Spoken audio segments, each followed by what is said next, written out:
আজকে এই স্বৈরাচারী সরকার বিরুদ্ধে যুদ্ধে না হতো তাহলে আজকে দ্বিতীয়বারের মতো স্বাধীন হতো না। তারেক রহমানের নির্দেশে আমাদেরকে আমি নবীল নবী আগমন সাইফুলকে নির্দেশ দেওয়ার পরে এই ঢাকার পূর্বাঞ্চলে এই আন্দোলনের রাজপথে সারা রাজপথের মানুষ দলমত নির্বিশেষে নেমেছে এবং স্বৈরাচারী শেখ হাসিনা প্রশাসনের বিরুদ্ধে যুদ্ধ মারা করে এই সরকারের পতন ঘটিয়েছে এবং এই সরকার পালাতে বাধ্য হয়েছে।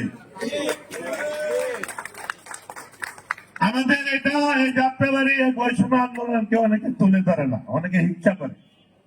এই যাত্রাবাড়ির মানুষ এই দেশ স্বাধীন করে না বারবার। এই যাত্রাবাড়ি 100 জন নেতা কর্মী মারা গেছে, এটাও অনেকে হিংসা করে।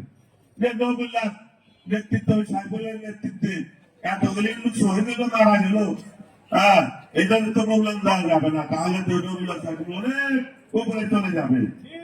এই প্রতিহিংসা তারা জোরে জোরে জীবন মনে করবে এবং তাদের একদিন এমন ভাবে কথা পাবে তারা পালাবার পথ পাবে না, সে যে দলেরই হোক।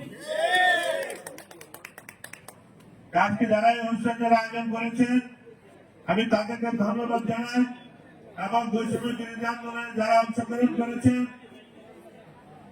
তাদেরকে ধন্যবাদ জানাই এবং বৈষম্য বিরোধী আন্দোলনে যাদের পরিবার সন্তানেরা শহীদ হয়েছেন তাদের পরিবারকে সমবেদনা জানাই এবং দ্বিতীয়বারের স্বাধীনতার অগ্রনায়ক দেশপ্রেমিক তারেক রহমানকে ধন্যবাদ অভিনন্দন জানিয়ে আমি আমার বক্তব্য শেষ করছি।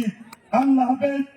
বাংলাদেশ জিন্দাবাদ, তারেক রহমান জিন্দাবাদ, খালেদা জিয়া জিন্দাবাদ, শহীদ জিয়া অমর হোক। আসসালামু আলাইকুম।